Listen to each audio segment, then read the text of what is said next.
اللہم صلی علی سیدنا و مولانا محمد و بارک وسلم وسلم علیہ ہزاروں کروڑوں درود و سلام اس ذات پر جس ذات کی خاطر اللہ تعالیٰ نے اس خالق کائنات کو بنایا۔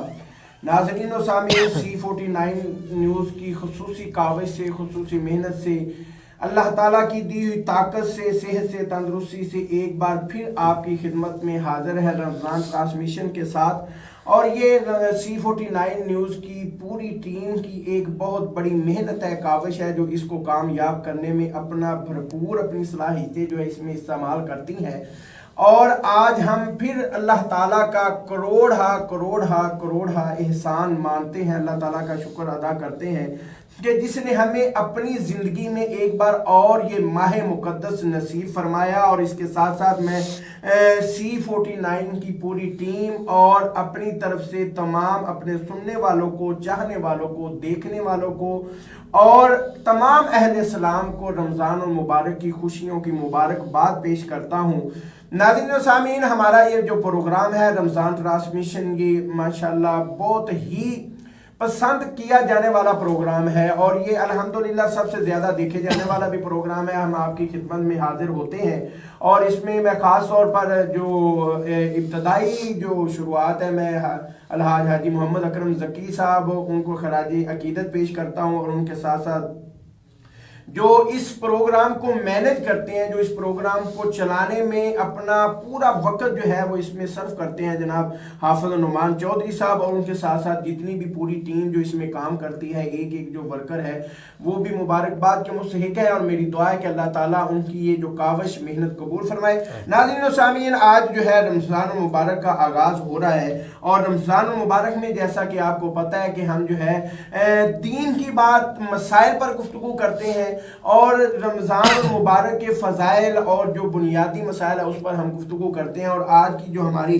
ٹرانسمیشن کا جو آغاز ہے، بہار رمضان ٹرانسمیشن کا جو ہمارا آغاز ہے، اس کے جو ہمارے مہمان ہیں وہ کوئی جو ہے نا تعارف کے محتاج نہیں ہے، جانی پہچانی شخصیت ہے، اور میں یہ بڑا فخر کے ساتھ کہوں گا کہ جو ان کے جو ہے نا اس شہر میں اکثر جو اسٹوڈنٹ ہے جو ان سے جو ہے نا تعلیم حاصل کر چکے ہیں، جناب میری مراد حضرت علامہ مولانا حافظ غلام مرتضیٰ نقشبندی صاحب، بہت شکریہ آپ ہمارے پروگرام میں تشریف لائے، اور ان کے ساتھ ساتھ جو ثنا خان مصطفیٰ ان کی بارگاہ میں اپنی حاضری لگائیں گے جناب محمد جمال الدین صاحب، بہت شکریہ آپ کا بھی، آپ ہمارے پروگرام میں تشریف لائے۔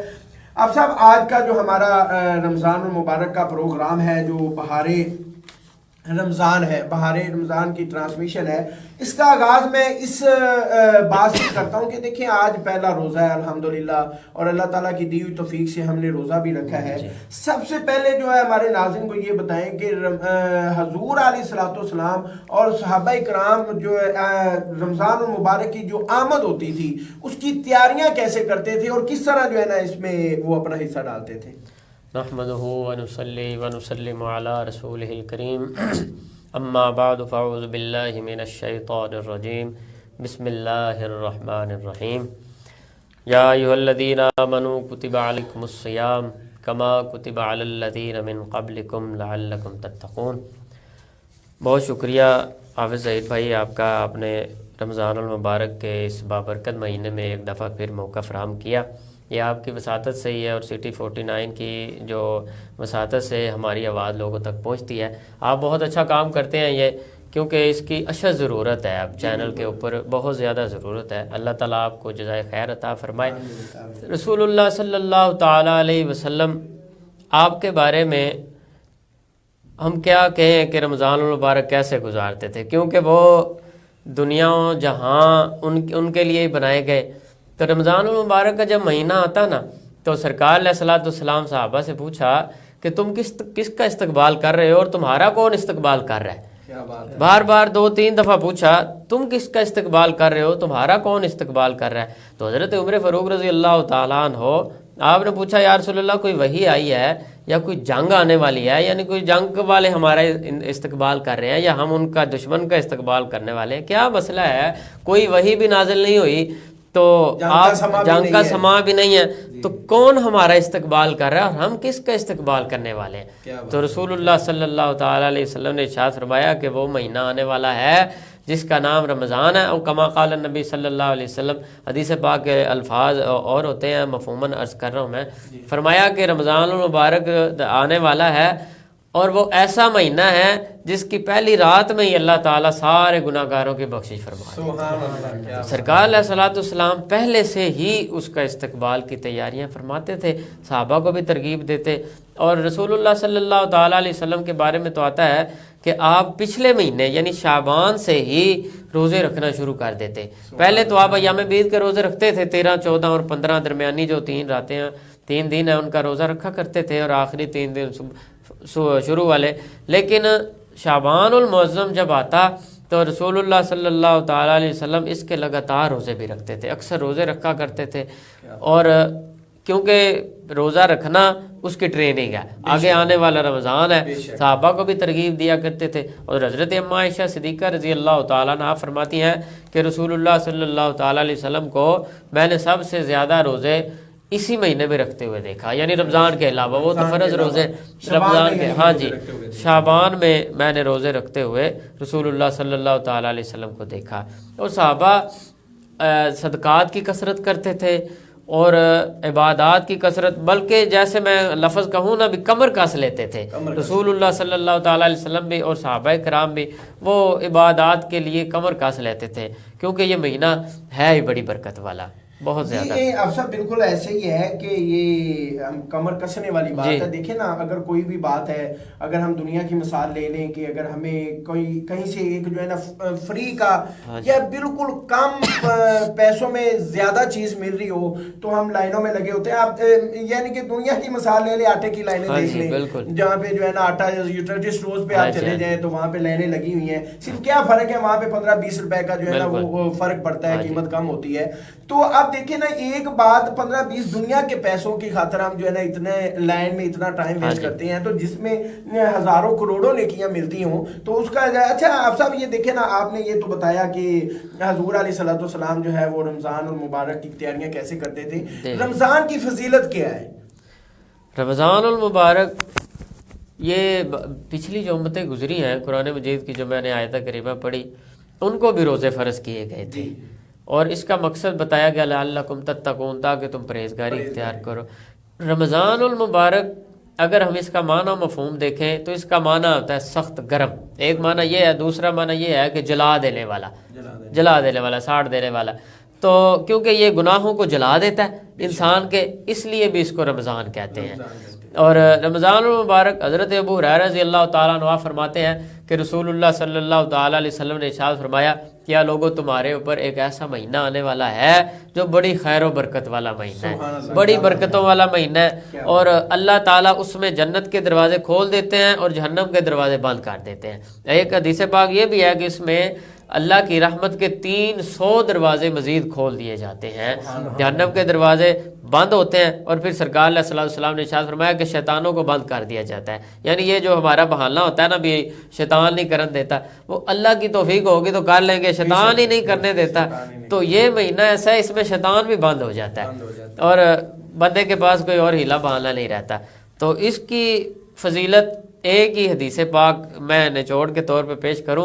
رسول اللہ صلی اللہ تعالیٰ علیہ وسلم نے ارشاد فرمایا کہ اگر میری امت کو پتہ چل جائے نا کہ رمضان ہے کیا، اس کی خیر و برکات کتنی ہے، تو فرمایا کہ یہ تمنا کرے کہ سارا سال ہی رمضان رہے، سارا سال ہی روزے رہے.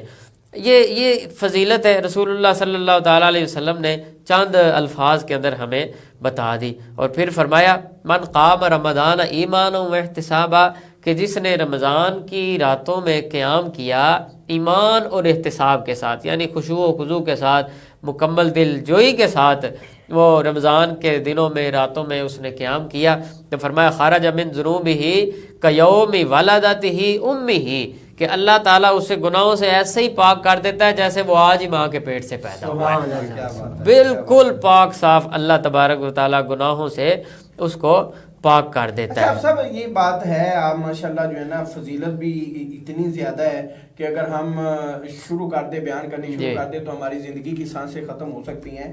تو ایک جو سوال جو ہے نا میں بڑا اہم سمجھ رہا ہوں اپنے علم کے مطابق کہ ہمیں رمضان منانا ہمیں کس طرح، صحابہ کرام جو ہے مناتے تھے وہ تو آپ نے بیان فرمایا، ہمیں کس طرح منانا چاہیے، ہماری حالت کیا ہے. اب دیکھیں نا، دیکھا جائے تو رمضان کے ہم روزے بھی رکھتے ہیں، نماز بھی بھاگ بھاگ کے پڑھتے ہیں، تو اس میں ہمیں کن چیزوں سے بچنا چاہیے کہ ہمارا جو رمضان کا جو روزے رکھنا، عبادت کرنا، وہ جو ہے کارآمد آ جائے. اس کے بارے میں بھی تھوڑا سا. اس کے بارے میں حدیث پاک کا ایک مفہوم آپ کو عرض کرتا چلوں. رسول اللہ صلی اللہ تعالیٰ علیہ وسلم نے ارشاد فرمایا کہ جس نے روزے میں جھوٹ بولنا اور جھگڑا کرنا نہ چھوڑا، او کما قال نبی صلی اللہ علیہ وسلم، حدیث پاک کا مفہوم ہے کہ فرمایا کہ اللہ تعالیٰ کو اس کے بھوکے پیاسے رہنے کی کوئی حاجت ہی نہیں ہے پھر، یعنی اس کے فائدہ ہی کوئی نہیں بھوکے پیاسے رہنے کا، سارا دن بھوکا پیاسا بھی رہے اور پھر جھوٹ سے بھی نہ بچے اور ایسے ہی چھوٹے چھوٹے جو گناہ ہیں ان سے نہ بچے.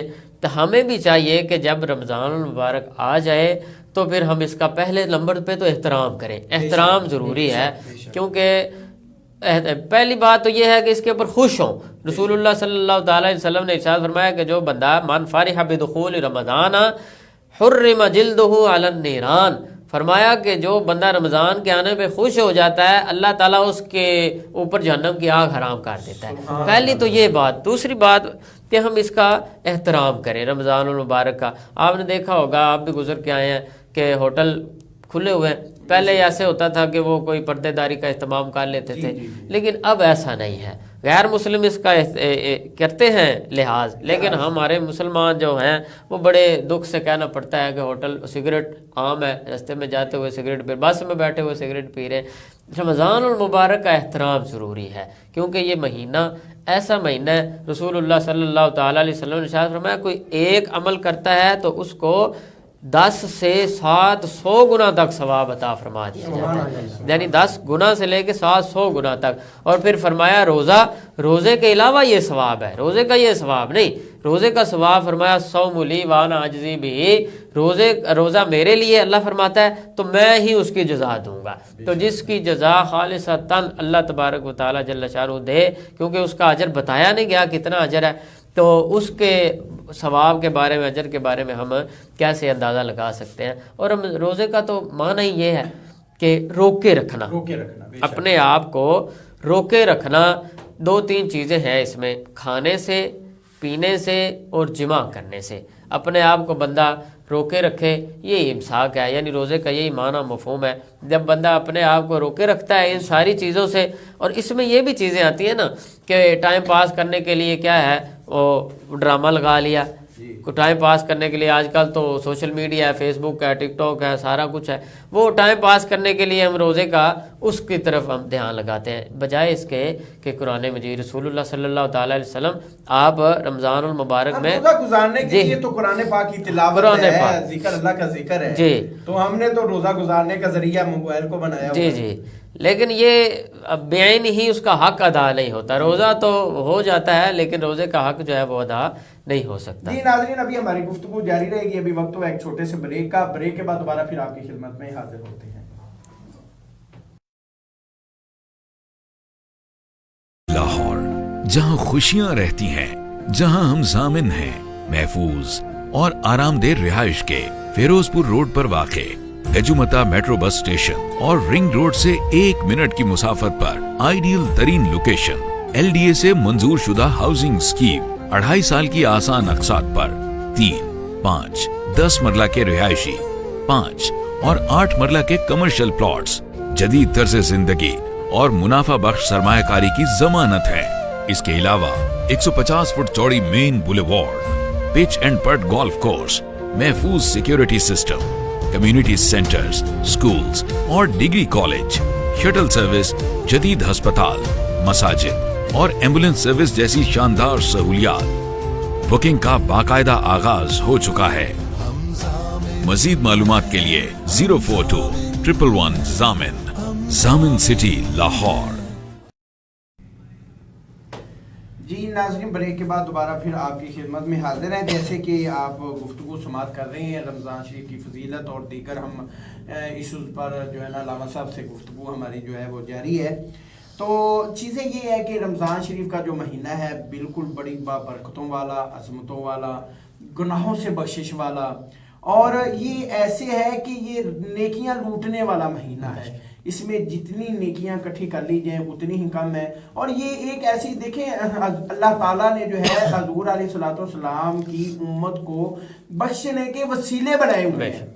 یہ ہمارے لیے ایک وسیلہ ہے ہماری بخشش کا. اگر ہم بخشش حاصل کرنا چاہتے ہیں، ہم اللہ تعالیٰ کی بارگاہ میں معافی طلب کرنا چاہتے ہیں، اگر ہم حضور علیہ السلام کے صحیح امتی ہونے کا حق ادا کرنا چاہتے ہیں، تو ہمیں اس مہینے سے بھرپور فائدہ اٹھانا چاہیے اور ہمیں اس مہینے سے نیکیاں اور گناہوں سے بچنا چاہیے. آج کل ہماری حالت کیا ہے؟ حالت ہماری یہ ہے کہ روزہ بھی ہم رکھ رہے ہیں، نمازیں بھی پڑھ رہے ہیں، قرآن پاک بھی پڑھ رہے ہیں، لیکن ہم جو ہے اللہ تعالیٰ کے جو بندے ہیں ان سے پیار نہیں کر رہے، ان سے وفا نہیں کر رہے، ان کو چیز صحیح دینے کو تیار نہیں ہے، ان کو جو ہے ملاوٹ کے بغیر چیز دینے کو تیار نہیں ہے. ہم اپنی روٹین میں جس طرح ہم عام مہینوں میں کام کر رہے ہیں، جس طرح ہم عام مہینوں میں جو ہے 2 نمبریاں کر رہے ہیں، اسی طرح ہم رمضان میں بھی کر رہے ہیں. کیا سوچ کیا ہے؟ میں اب صاحب کل نا ایک بندے سے میں بات کر رہا تھا، وہ جو ہے نا فروٹ کا ویپاری تھا، تو وہ کہہ رہا تھا کہ جی ہم جو ہے نا ایسے جو ہے نا فروٹ لگانے کا طریقہ ہے جی، ہم یہ ایک فن ہے بھی فروٹ جو ہے نا گلا سڑا جو ہے وہ کس طرح دینا ہے، وہ کیسے ڈالنا ہے. تو میں نے سوال کیا کہ رمضان شریف کے مہینے میں بھی یہ کام ہوتا ہے؟ تو انہوں نے کہا جی یہ تو کاروبار ہے، یہ تو ہمارا کاروبار ہے وہ لگا، لیکن خدا را یہ چیزیں جو ہیں یہ ہماری سوچنے والی ہیں. تھوڑا کھا لیں، تھوڑی روٹی آدھی روٹی کھا لیں، لیکن کم از کم رمضان شریف میں تو یہ خدا کا خوف رکھیں کہ ہم کسی پتہ نہیں وہ بیچارہ کس طرح لے رہا ہے چیز، وہ بیچارہ پیسے کیسے کما رہا ہے، کیسے چیز لے رہا ہے. تو ہم اسے بھی اگر غلط چیز دے دیں گے تو اس کو جو ہے نا وہ جو ہے جب افطاری کے وقت نکالے گا تو وہ بد دعا کے بغیر آپ کو کچھ نہیں دے گا. تو خدارا آپ لوگوں کی بد دعاؤں سے بچے، روزے داروں کی بد دعاؤں سے بچے، روزے داروں کو جتنی اہمیت دے سکتے ہیں، جتنی ان کی قدر کر سکتے ہیں کریں. تو علامہ صاحب جیسے کہ ہماری گفتگو جاری ہے، تو روزے کی فضیلت اب دیکھیں نا، روزہ ہم رکھتے ہیں، یہ ہمارے چھوٹے چھوٹے بچوں کے ذہنوں میں بھی یہ بات بیٹھی ہوئی ہے کہ جی میں نے روزہ رکھنا ہے، میں نے روزہ رکھنا ہے، کیونکہ یہ ایک خوشی الگ ہوتی ہے. افطار کے ٹائم ایک خوشی الگ ہوتی ہے کہ جب انسان روزہ رکھ کے سارا دن بھوک پیاس برداشت کرتا ہے، حالانکہ جیسے بھی اس نے روزہ رکھا ہوگا، چاہے اس نے جھوٹ بولے ہوں گے، چاہے اس نے جو بھی کی، لیکن افطار کے وقت ایک عجیب سی خوشی ہوتی ہے، ایک عجیب سا سما ہوتا ہے. اور روزے کی فضیلت کیا ہے؟ جو لوگ روزہ نہیں رکھتے تاکہ انہیں پتہ چلے کہ روزہ رکھنے کی فضیلت کیا ہے، اس کے بارے میں آپ کیا کہیں گے؟ اب صاحب آپ کی بات کو میں آگے لے کے چلوں کہ رسول اللہ صلی اللہ تعالیٰ علیہ وسلم نے اسی بارے میں ارشاد فرمایا جو آپ کہہ رہے ہیں کہ افطار کے وقت خوشی جو ملتی ہے. سرکار علیہ السلام نے ارشاد فرمایا کہ روزہ دار کے لیے 2 خوشیاں ہیں. ایک افطار کے وقت، جیسا کہ آپ نے اس کی وضاحت کر دی، افطار کے وقت خوشی ہوتی ہے کہ بندے نے پورا روزہ اپنا نبھا لیا ہے. خصوصی طور پہ بچے جو روزہ کشائی جن کی ہوتی ہے، بڑی خوشی ہوتی ہے ان کو. تو مکمل روزہ، کوئی بوڑھے ہیں، کوئی مریض ہیں، کوئی کیسے ہیں، وہ روزہ جب ختم ہوتا ہے تو ان کو ایک عجیب خوشی محسوس ہوتی ہے. یہ اللہ کی طرف سے ہے، حدیث پاک میں ہاں جی کہ بندے کو 2 خوشیاں، ایک افطار کے وقت اور دوسری رب سے ملاقات کے وقت خوشی جو ہوتی ہے قیامت والے دن. یعنی روزہ دار کو اللہ تعالیٰ اپنی ملاقات کا شرف بھی بخشے گا، یہ بھی خوشی ہے. پھر رسول اللہ صلی اللہ تعالیٰ علیہ وسلم نے ارشاد فرمایا روزے کے بارے میں، فرمایا من صام رمضان ایمانا و احتسابا غفر لہ ما تقدم من ذنبہ.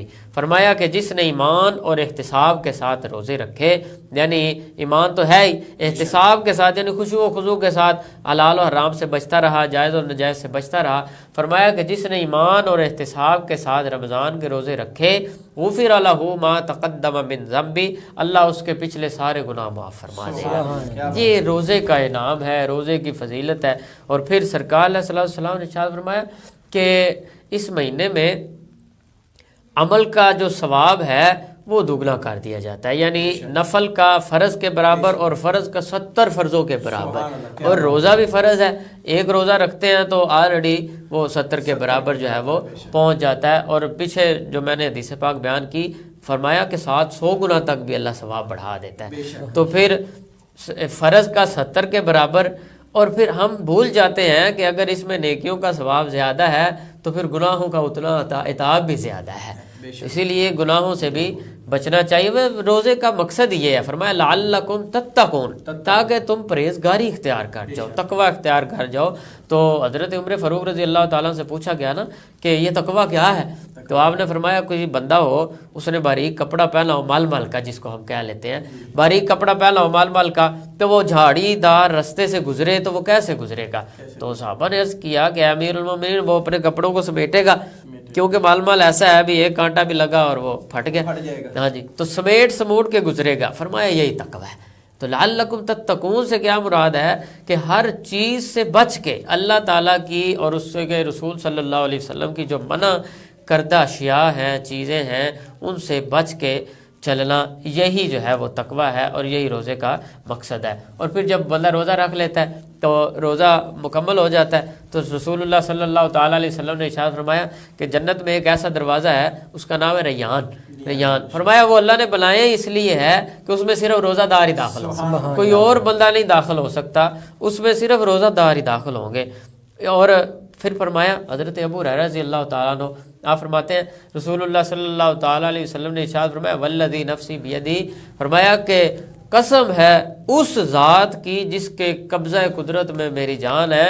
فرمایا کہ روزہ دار کے منہ سے جو ہوا آتی ہے اس کو اب خوشبو کہہ لیں, اس کو بدبو کہہ لیں, اسمیل کہہ لیں, معدے کی جو ہوتی, فرمایا روزہ دار کے منہ کی جو ہوا ہے وہ اللہ تعالیٰ کو مشک کی خوشبو سے بھی زیادہ پسندیدہ ہے. یہ روزہ دار کے لیے بڑے انعام اللہ تبارک و تعالیٰ جل شانہ نے رکھے ہوئے ہیں. اور پھر ہر ایک کے اوپر یہ فرض بھی نہیں ہے, لیکن کوئی رکھ لے تو بجا ہے, جس کے اوپر فرض نہیں ہے. اس کے فرائض ہونے کے لیے, اس کے فرضیت کے لیے 6 چیزیں جو ہیں وہ شرط ہیں. پہلی تو یہ ہے کہ بندہ مسلمان ہو, اسلام ضروری ہے, غیر مسلم کے اوپر روزہ فرض نہیں ہے. دوسرا یہ ہے کہ عاقل ہو, عقل مند ہو, عمر جتنی بھی ہو لیکن اس کا مینٹلی طور پہ وہ صحیح نہ ہو. ہاں جی, ضروری ہو روزہ ہے کیا. اور تیسری شرط یہ ہے کہ وہ بالغ بھی ہو. بچے رکھ سکتے ہیں, اللہ تعالیٰ ان کو ثواب عطا فرمائے گا, اجر دے گا. اور رکھوانا بھی چاہیے. ہم کیا کرتے ہیں کہ میچ بھی وہ کھیل آتا ہے, وہ ٹرپ پہ بھی چلا جاتا ہے, وہ اکیلے سارا کچھ کر لیتا ہے. بلکہ اب تو پچھلے دنوں سوشل میڈیا پہ وہ 12-13 سال والی شادی بھی آئی ہوئی ہے. جی ہاں, لیکن جب 7 کلاس کا بچہ ہے جس نے 7 کلاس کا بچے کو جب روزہ رکھوائیں گے تو کہیں گے ابھی اس کی عمر ہی کیا ہے. اب دیکھیں نا, وہ اس نے ضد کی اور اس کی ماں نے جو ہے نا اس کی شادی کروا دی. اور وہ جو لڑکی ہے وہ بھی 7 کلاس کی اسٹوڈنٹ ہے اور ان کی شادی ہو گئی. لیکن ہم ان چیزوں پہ تو ہم فوکس کر رہے ہیں بالکل, لیکن ہم جو ہے نا دین کے مسائل پر نہیں فوکس کہتے ہیں ابھی عمر کیا ہے اس کی, ابھی رکھ لے گا, ساری زندگی پڑی ہوئی ہے, شادی کی عمر ہے. حالانکہ نہ قانون اجازت دیتا ہے, نہ شریعت اجازت دیتی ہے, اس کے باوجود وہ ہو گئی ہے. بچوں کو بالغ ہونا ضروری ہے روزے کے لیے, لیکن بچوں کو ترغیب دینے کے لیے, عادت ڈالنے کے لیے یہ ساری چیز ضروری ہے. اس کے بعد ہے تندرست ہونا, صحت ہو مریض کے اوپر, یعنی ایسا مریض کے جو شام تک روزہ نہیں رکھ سکتا, نبھا نہیں سکتا. روزہ مقصد ہے ابھی جو مریض ہے, جو جس نے میڈیسن کھانی, میڈیسن کھائے بغیر گزارا, یعنی کوئی اسپیشلسٹ ڈاکٹر جو ہے وہ اس کو ریکمینڈ کرے کہ آپ اگر یہ نہ کریں گے تو آپ کی بیماری جو ہے وہ بڑھ جائے گی. ٹھیک ہے. اس کے بعد ہے کہ وہ مسافر نہ ہو, مقیم ہو. یہ 5ویں شرط ہے. مسافر کے اوپر روزہ فرض نہیں ہے, رکھ لے تو یہ اس کے لیے ثواب ہے. پھر حیض اور نفاس سے پاک عورت ہو. عورتوں کو جو پیریڈز آتے ہیں, مینسز ہوتے ہیں, ان میں ان کے اوپر روزہ فرض نہیں ہے. یہ ہے روزے کی شرائط اور فضیلت میں نے عرض کی. اب جو نہیں رکھتے, جو نہیں رکھتے ان کے بارے میں, کیونکہ روزے کی فضیلت ایسی ہے, رسول اللہ صلی اللہ تعالیٰ علیہ وسلم نے ارشاد فرمایا کہ جو جان بوجھ کے ایک روزہ چھوڑ دے, ایک تو یہ ہے نا کہ اس کا رہ گیا ہے کسی وجہ سے, اس کے لیے یہ نہیں, ہاں جی طبعی ہے, جائز وجہ کوئی بھی ہے. تو فرمایا کہ ایک روزہ جو جان بوجھ کے چھوڑ دیتا ہے. آج کل تو لوگ کہتے ہیں جی ساڑھے پڑھولے کوئی دانے مکے ویسے روزے رکھے. یہ میری خود میں نے بات سنی ہوئی ہے, یہ ایسے کہتے ہیں لوگ. تو روزہ کتنی اہمیت ہے اور اس کی وعید کیا ہے. فرمایا کہ جو ایک روزہ چھوڑ دے پھر ساری زندگی بھی روزے رکھتا رہے تو اس ایک کے ثواب کو نہیں پہنچ سکتا. اتنا ثواب ہے روزہ رکھنے کا. اور پھر رسول اللہ صلی اللہ تعالیٰ علیہ وسلم سے حدیث پاک مروی ہے روزہ نہ رکھنے والے کے بارے میں. وہ فرمایا کہ صحابہ نے پوچھا یا رسول اللہ صلی اللہ تعالیٰ علیہ وسلم کہ آپ پہلے ممبر پہ جب جلوہ افروز ہوتے ہیں، پیچھے سے میں ربط اس کا نہیں لے کے آیا، آگے سے میں نے شروع کی حدیث پاک، پیچھے سے بھی یہ ہے کہ ایک سیڑھی پہ قدم رکھا تو فرمایا آمین، دوسری پہ فرمایا آمین، تیسری پہ خطبہ ارشاد فرمانے کے لیے تشریف لے جا رہے تھے ممبر پہ۔ صحابہ نے بعد میں پوچھا، مفہوم حدیث ہے کہ یا رسول اللہ پہلے کبھی ایسا نہیں ہوا تو آمین کیوں کہا آپ نے 3 دفعہ؟ تو فرمایا کہ جبریل میرے پاس آئے تھے تو انہوں نے کہا کہ یا رسول اللہ صلی اللہ علیہ وسلم، بدبخت ہے وہ بندہ جس کے سامنے آپ کا نام لیا جائے اور وہ آپ کے اوپر درود پاک نہ پڑے۔ تو میں نے کہا آمین۔ دوسری سیڑھی پہ جب میں نے قدم رکھا، پھر جبریل نے کہا یا رسول اللہ، بدبخت ہے وہ آدمی، خاک آلود ہو اس کی ناک، ہلاک ہو جائے، جس کی زندگی میں اس کے والدین تو آئیں زندہ لیکن وہ ان کی خدمت کر کے جنت حاصل نہ کر لے۔ تیسری بات فرمائی کہ جس کی زندگی میں رمضان المبارک آیا اور اس نے اس کے روزے رکھ کے اللہ تعالیٰ سے اپنی بخشش نہ کروا لی، فرمایا وہ بھی بڑا بدبخت بندہ ہے۔ تو رسول اللہ صلی اللہ علیہ وسلم نے میں نے کہا آمین۔ اب پیغام ہے اللہ کا، اللہ رب العالمین کا، اور لانے والے جبریل امین ہیں، اور آمین کہنے والے ایسے ہی سمجھ لیں کہ وہ بد دعا تو میں نہیں کہتا، ایسے ہی سمجھ لیں کہ دعا کرنے والے جبریل امین ہیں اور آمین کہنے والے خود رحمت للعالمین ہیں۔ تو سرکار علیہ الصلوۃ والسلام کی زبان اطہر سے جس کے بارے میں بدبخت نکل گیا تو پھر وہ اپنی خیر منائے۔ روزہ کسی حال میں نہیں چھوڑنا چاہیے، اگر اللہ نے صحت دی ہے، قوت دی ہے، طاقت دی ہے تو روزہ جو ہے نا۔ اچھا صاحب، یہ ماشاءاللہ آپ نے فضائل بیان کیے۔ اب میں تھوڑا سا بنیادی مسائل پر گفتگو کرنا چاہتا ہوں کیونکہ بنیادی مسائل جو ہیں وہ بھی بڑے ضروری ہیں۔ تو میرا سب سے پہلا سوال یہ ہے کہ اکثر قے آ جاتی ہے، الٹی ہم کر دیتے ہیں، تو کیا الٹی کرنے سے، قے کرنے سے روزہ ٹوٹ جاتا ہے؟ اس کے بارے میں کیا؟ الٹی کے بارے میں مشہور ہے لوگوں میں کہ منہ بھر کے آ جائے تو روزہ ٹوٹ جاتا ہے، حالانکہ یہ بات درست نہیں ہے۔ روزہ اتنا کچا نہیں ہوتا، یہ خالصتاً اللہ کی رضا کے لیے رکھا جاتا ہے، کسی کو دکھلاوا نہیں ہے۔ تو الٹی کے بارے میں یہ ہے کہ اگر خود نہ کی ہو، یعنی کسی وجہ سے آ گئی ہے، وہ چاہے جتنی مرضی آ گئی ہے، بشرطے کہ وہ واپس نہ جائے، کیونکہ معدے سے نکلی ہوئی چیز جو ہے وہ واپس جائے گی تو پھر وہ کھانے پینے میں شمار ہو جائے گی، تو اس سے روزہ ٹوٹ جائے گا۔ ہاں اگر کسی نے حلق میں انگلی ڈال کے یا کوئی ایسی دوا سونگھ کے جس سے الٹی آ جائے، وہ الٹی کر دیا جان بوجھ کر، تو اس سے روزہ ٹوٹ جاتا ہے۔ اچھا، دوسرا سوال کہ ہم یہ ایک تو جو ہے نا ٹوتھ برش کرتے ہیں، جی جی، تو مسواک کر سکتے ہیں یا نہیں، یا ٹوتھ برش بھی کر سکتے ہیں یا نہیں، اس کے بارے میں؟ مسواک اور برش یہ دونوں ایک ہی حکم میں آتے ہیں۔ مسواک کر سکتے ہیں لیکن جب تک اس کے جو ریشے ہیں آگے سے وہ دھاگے سے اترتے ہیں درخت کی ٹہنی کے، مسواک کے، وہ اندر چلے جائیں گے تو روزہ ٹوٹ جائے گا۔ مسواک کرنے میں کوئی حرج نہیں ہے، مسواک کر سکتے ہیں، وہ گیلی ہو، وہ خشک ہو، وہ کسی چیز کی بھی ہو، کیونکہ مسواک کا ذائقہ اوریجنل ہے تو اس سے روزہ نہیں ٹوٹتا۔ ہاں برش میں پیسٹ کو دیکھا جائے گا کہ وہ کیسی ہے، وہ سادی ہے تو پھر وہ اگر منہ سے باہر آ جاتی ہے سیدھی، اس کا ذائقہ اندر نہیں جاتا تو پھر اس سے روزہ نہیں ٹوٹتا، خالی برش کرنے سے بھی روزہ نہیں ٹوٹتا۔ ہاں اگر اس کے، کیونکہ خوشبودار پیسٹ ہوتی ہے، اس کے ذائقہ یا اس کے خوشبو کے ریشے جو ہیں وہ اندر چلے جاتے ہیں تو پھر روزہ ٹوٹ جاتا ہے، یعنی بچنا چاہیے۔ جی اب صاحب، ابھی ہماری گفتگو جاری رہے گی، ابھی وقت ہوا ایک چھوٹے سے بریک کا، بریک کے بعد دوبارہ پھر آپ کی خدمت میں حاضر ہوتے ہیں۔ ضامن سٹی لاہور، جہاں خوشیاں رہتی ہیں، جہاں ہم ضامن ہیں، محفوظ اور آرام دہ رہائش کے فیروز پور روڈ پر واقع گجومتا میٹرو بس اسٹیشن اور رنگ روڈ سے 1 منٹ کی مسافت پر آئیڈیل ترین لوکیشن، LDA سے منظور شدہ ہاؤسنگ اسکیم، 2.5 سال کی آسان اقساط پر 3، 5، 10 مرلہ کے رہائشی، 5 اور 8 مرلہ کے کمرشل پلاٹس، جدید طرز زندگی اور منافع بخش سرمایہ کاری کی ضمانت ہے۔ اس کے علاوہ 150 فٹ چوڑی main boulevard, pitch and putt golf course, محفوظ security system, community centres, schools اور ڈگری کالج، شٹل سروس، جدید ہسپتال، مساجد اور ایمبولینس سروس جیسی شاندار سہولیات۔ بکنگ کا باقاعدہ آغاز ہو چکا ہے۔ مزید معلومات کے لیے 042-111 ضامن، ضامن سٹی لاہور۔ جی ناظرین، بریک کے بعد دوبارہ پھر آپ کی خدمت میں حاضر ہے۔ جیسا کہ ہم جو ہے بنیادی مسائل پر گفتگو کر رہے ہیں اور یہ مسائل وہ ہیں کہ جو ہمارے دین کا تعلق ہمارے روزے کے ساتھ ہے، ہم نے یہ سننے بھی ہیں اور سمجھنے بھی ہیں اور ان پر عمل بھی کرنا ہے۔ جیسے کہ مسواک کے بارے میں اور برش کے بارے ٹوتھ برش کے بارے میں ہم جو ہے نا علامہ صاحب سے پوچھ رہے تھے۔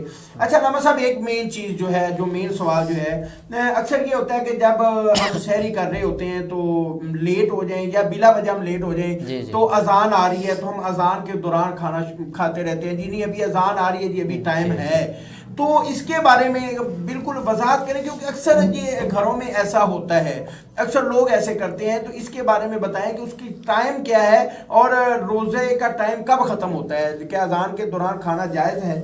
صاحب بہت ہی اہم سوال ہے، اور یہ غلط فہمی عام لوگوں میں نہیں، علماء میں بھی پائی جاتی ہے، کیونکہ علماء کی اس میں مختلف رائے ہے اس بارے میں۔ تو حقیقت یہی ہے کہ روزے کا جو وقت ہے نا وہ طلوع فجر سے غروب آفتاب تک ہے۔ اب طلوع فجر سے پہلے تو کھانا پینا ہے، جب ٹائم ختم ہو گیا ایک چیز کا، سائرن ہو گیا ہے اس کا، تو پھر اس کے بعد جو چیز بھی معدے کے اندر جائے گی وہ روزہ توڑ دے گی، بلکہ روزہ اس کا شروع ہی نہیں ہوگا، کیونکہ اس نے وہ کھانا پینا جاری رکھا ہوا ہے۔ اکثر یہ جو بات میں اسی کی طرف آ رہا ہوں، ہاں جی، مکروہ ہے جی، ایسے بس یہ باتیں ہوتی ہیں، وہ غلط فہمی ایک پائی جاتی ہے کہ حدیث پاک میں ہے کہ حضرت عبداللہ ابن مکتوم جو ہے نا وہ پہلے اذان دیا کرتے تھے، پھر ایک اور اذان، 2 اذانیں ہوتی تھی رسول اللہ صلی اللہ علیہ وسلم کے دور میں، جیسے اب تہجد کی اذان ہماری ہوتی ہے وہ، لیکن وہ پہلے ہوتی تھی، یہ لوگوں کو جگانے کے لیے تھی۔ تو جو 2 اذانیں تھیں ان میں پہلی اذان کے ہوتے ہوئے کچھ لوگ کھاتے رہتے تھے، دوسری اذان تو کیونکہ فجر کی ہے، لامحالہ طور پر جب وقت داخل ہو گیا تو پھر روزے کا وقت جو ہے وہ شروع ہو گیا، کھانے پینے کا وقت ختم ہو گیا۔ اب یہ غلط فہمی جو پائی جاتی ہے کہ ہاتھ میں جو برتن ہو تو وہ خالی، یہ حدیث پاک بھی ہے، لیکن یہ علماء نے محدثین نے جو بتایا ہمیں اس کی تفسیر میں کہ وہ یہی ہے کہ وہ پہلی اذان ہوتی تھی، اس کے ہوتے ہوئے صحابہ کھاتے پیتے رہتے تھے، تو جب جیسے ہی طلوع فجر ہو جائے تو پھر کھانا پینا جو ہے وہ بند کر دینا چاہیے، بالکل بھی اذان ہو یا نہ ہو۔ آپ کے پاس گھڑی ہے، آپ کے پاس موبائل، آج کل تو ٹی وی چینل پہ بتا دیتے ہیں ابھی روزہ ختم ہو گیا ہے، اور اذان کا بھی انتظار ضروری نہیں ہے کہ اذان شروع ہوگی تو ٹائم ختم ہوگا، جب سپیکر میں اعلان ہو گیا ہے کہ ٹائم ختم ہو چکا ہے، بلکہ آپ کی گھڑی نے، ہاں جی، آپ کی گھڑی نے بتا دیا ہے کہ آج اتنے بجے ٹائم ختم ہونا ہے، تو وہ ٹائم ختم ہو چکا، تو پھر روزے کا سحری کا ٹائم بھی ساتھ ہی ختم ہو گیا۔ اب اذان ہو یا نہ ہو، اذان تو ہوتی نماز کے لیے، روزے کا ٹائم ختم کرنے کے لیے اعلان ہی ہوتا ہے، اذان نہیں ہوتی، اذان فجر کی نماز کے لیے۔ جی اب صاحب ہمارے پاس ابھی نا 2-3 مسئلے ہیں، وہ ہم نے پوچھنے بھی ہیں، ہم نے نعت بھی سننی ہے۔ تو ایک جو بڑا اہم مسئلہ ہے میری جو نظر میں کہ رات میں اگر غسل فرض ہو جائے تو غسل کے بغیر سحری کر سکتے ہیں کہ نہیں؟ اگر غسل کے بغیر سحری کر لی ہے تو کیا اس کا جو روزہ ہے وہ قائم رہے گا یا نہیں رہے گا؟ اگر مثال کے طور پہ غسل کے بغیر سحری کی ہے تو اسے غسل کس ٹائم تک کر لینا چاہیے تاکہ اس کا روزہ باقی رہے؟ اگر رات کو سوتے احتلام ہوا، اس کی اب 2 صورتیں ہیں، ایک تو یہ ہے کہ وہ ٹائم سے اٹھا ہے، اس کے پاس ابھی وقت ہے، وہ نہا سکتا ہے، اور اسے چاہیے کہ وہ نہا لے، پہلے غسل کرے، پھر سحری کرے، اور پھر جو ہے وہ روزہ اپنا مکمل کرے۔ دوسری صورت یہ ہے کہ جب اٹھا ہے تو احتلام ہے، تو اوپر سے ٹائم بھی تھوڑا ہے، تو پھر کیا کرے گا؟ پھر غسل نہیں کرے گا، پہلے وضو کرے، اور وضو کر کے اچھی طرح وضو کر کے تو وہ سحری کر لے، کیونکہ سحری کے لیے پاک ہونا شرط نہیں ہے، نہ ہی روزے کے لیے پاکی شرط ہے۔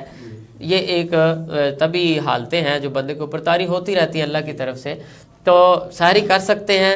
اور غسل کا اگر سحری کرنے کے بعد وقت ہے تو گرگرا کر لے اور ناک میں پانی چڑھا لے، اور پھر ٹائم ختم ہو بھی گیا۔ لیکن دوسری صورت یہ ابھی کھا رہا ہے تو کھاتے ٹائم ختم ہو گیا، تو اب غسل ضروری ہے، یہ نہیں ہے کہ اب افطاری کے وقت غسل کریں گے، غسل پھر بھی ضروری ہے۔ اس کی ایک اور صورت ہے، اگر روزے کے دوران احتلام ہو جاتا ہے تو پھر کیا کرے گا؟ دونوں میں سحری کا ٹائم بھی ختم ہو گیا ہے یا روزے کے دوران، وہ کیا کرے گا؟ کلی کر لے گا، گرگرا نہیں کرے گا، کیونکہ حلق میں پانی چلا جاتا ہے، گرگرا نہیں کرے گا، ناک میں پانی چڑھانا ضروری ہے، وہ سانس اوپر کو نہ کھینچے، نارمل سا پانی ڈال لے تاکہ ہڈی تک پہنچ جائے، اور پھر نہا لے، تو وہ بندہ اپنی عبادات بھی مکمل کرے، اپنا روزہ بھی مکمل کرے، اور اس کو کوئی دوبارہ غسل کرنے کی بھی حاجت نہیں رہے گی۔ اچھا دوسرا جو ہے نا، آج کل اکثر یہ جو بات پائی جاتی ہے کہ اگر خون نکل آئے یا ٹیسٹ وغیرہ کروانے کے لیے خون دینا ہو تو یا انجیکشن یعنی کہ ٹیکہ وغیرہ لگوانا ہو تو اس سے روزہ ٹوٹتا ہے یا نہیں ٹوٹتا؟ یہ آپ کی سوال ہے، آپ نے نعت بھی سننی ہے تو یہ وضاحت کر دیں، کیونکہ میرے نظر میں جو مین سوال ہیں میں وہ چاہتا ہوں کہ آ جائیں، چلو جتنے بھی ہمارے ناظرین تک جو ہے مسائل پہنچ جائے تو وہ اتنا ہی بہتر ہے۔ ہاں جی، پروگرام تو ابھی پورا مہینہ جاری ہے، ساتھ ساتھ ہوتے رہیں گے انشاءاللہ، تو وقت کی مناسبت سے ماشاءاللہ پہلا پروگرام ہے۔ روزے کے حوالے سے جو ایک مین بات میں عرض کروں کہ روزہ اندر سے کچھ نکلنے سے نہیں ٹوٹتا، روزہ معدے کے اندر چیز جانے سے ٹوٹتا ہے۔ تو خون نکل آئے، زخم سے ہو، سرنج سے نکالا جائے، وہ سوئی سے نکالا جائے، جیسے بھی نکالا جائے، یا کٹ لگ جائے تو اس سے روزہ نہیں ٹوٹتا۔ ہاں اگر کوئی خون پی لیتا ہے، خون پینا ویسے ہی حرام ہے، تو پھر یا کوئی بھی چیز کھا پی لیتا ہے تو اندر جانے سے، ہاں جی، باہر نکلنے سے روزہ نہیں ٹوٹتا، تا وقتے کہ الٹی کا جیسے ہم نے کیا کہ وہ خود نہ نکالی جائے، تو اندر جانے سے روزہ ٹوٹتا، کوئی بھی چیز جسم سے باہر آنے سے روزہ نہیں ٹوٹتا۔ اچھا، انجیکشن لگوانے سے، ٹیکہ لگوانے سے جو ہے نا، اس کے بارے میں کیونکہ اکثر یہ ہوتا ہے کہ وہ کہتے ہیں جی اگر ناڑ میں لگوائیں تو روزہ ٹوٹ جاتا ہے، اگر ویسے جو ہے نا گوشت میں لگوائیں تو نہیں ٹوٹتا، اس کے بارے میں بھی وضاحت۔ اس کے بارے میں دو رائے تھی ہمارے ائمہ کی۔ پہلے تو یہی رائے تھی کہ ناڑ میں لگوانے سے ٹوٹتا ہے اور گوشت میں لگوانے سے نہیں ٹوٹتا، کیونکہ سائنس جیسے جیسے ترقی کرتی جا رہی ہے ویسے ویسے پھر مسائل بھی بدلتے ہیں۔ یہ علماء مسائل خود سے اخذ کم کرتے ہیں، جیسے جیسے سائنسدان جو ہے وہ ان کو بتاتے ہیں اندر کا حلیہ، ویسے ویسے پھر وہ مسائل کو بھی چینج کر لیتے ہیں۔ تو اس کے بارے میں بھی دو رائے۔ ایک تو بندہ ہے اگر وہ جس کو فالو کر رہا ہے، جس امام کو، اگر ان کا نظریہ یہ ہے کہ انجیکشن سے روزہ ٹوٹ جاتا ہے پھر اس کو بچنا چاہیے، لیکن جو اب کہہ لیں دور حاضر کے مفتیان کرام ہیں وہ یہ کہتے ہیں کہ روزہ جو ہے وہ جسم میں لگے یا ناڑ میں لگے ٹیکہ، اس سے روزہ نہیں ٹوٹتا، کیونکہ پہلے یہ تھا کہ ناڑ میں جب لگتا ہے تو وہ ڈائریکٹ معدے میں جاتا ہے، تو اب سائنس جیسے جیسے وضاحت کر رہی ہے تو ویسے ویسے پھر مسائل بدل رہے ہیں، لیکن ناڑ میں ٹیکہ لگوانے سے پھر بھی تھوڑا سا بچنا چاہیے، تو جسم میں لگوانے میں کوئی حرج نہیں۔ بہت شکریہ آپ صاحب، بڑی اچھی گفتگو کی آج کی جو ہماری پہلی ٹرانسمیشن ہے، بڑی مزیدار گفتگو آپ نے سنی۔ ابھی ہمارے ساتھ جو ہیں وہ ثنا خان مصطفیٰ بھی موجود ہیں، جناب محمد جمال الدین صاحب۔ جناب آپ کا سب سے پہلے تو میں آپ کو ویلکم کرتا ہوں پروگرام میں، آپ کا بہت شکریہ، آپ نے ٹائم دیا۔ تو میری گزارش ہے کہ آپ حضور علیہ السلام کی بارگاہ میں اپنی حاضری لگوائیں۔ جی صلی اللہ علیہ یا رسول اللہ وسلم علیہ یا حبیب اللہ، تنم فرسودہ جا پارا ہجرا یا رسول اللہ، تنم فرسودہ جا پارا ہجرا یا رسول اللہ، یا رسول اللہ، نیلم پز مردہ آوارا سیاہ یا رسول اللہ، جو سوئے میں گزر آری من مس کی نازاری، جو سوئے میں گزر آری من مس کی نازاری، فدائے نقش نالینست کنم جا یا رسول اللہ، فدائے نقش نالینست کنم جا یا رسول اللہ یا رسول اللہ فدائے نقش نالینس کنم جا یا رسول اللہ چوبازو شفاعت را کشائی بر گناہ گارا چوبازو شفاعت را کشائی بر گناہ گارا مکن محروم جا میرا کنارا یا رسول اللہ یا رسول اللہ تنم فرسودہ جا پارا ہجرا یا رسول اللہ میری عزت تیرے نادے سہارے یا رسول اللہ میری عزت تیرے نادے سہارے یا رسول اللہ میری کشتینو ویلاو کنارے یا رسول اللہ میری کشتینو ویلاو کنارے یا رسول اللہ یا رسول اللہ تنم فرسودہ جا پارا ہجرا یا رسول اللہ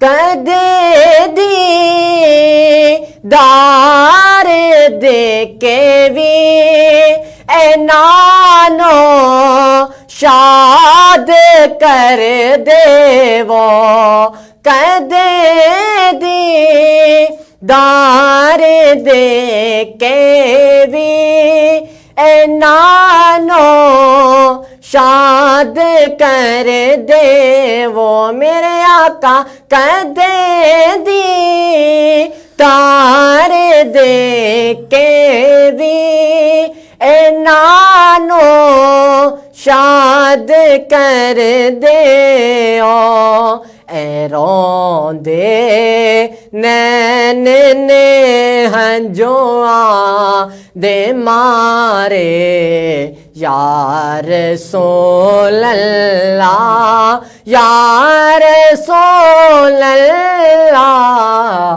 اے روندے نین نے ہنجواں دے مارے یا رسول اللہ تنم فرسودہ جا پارا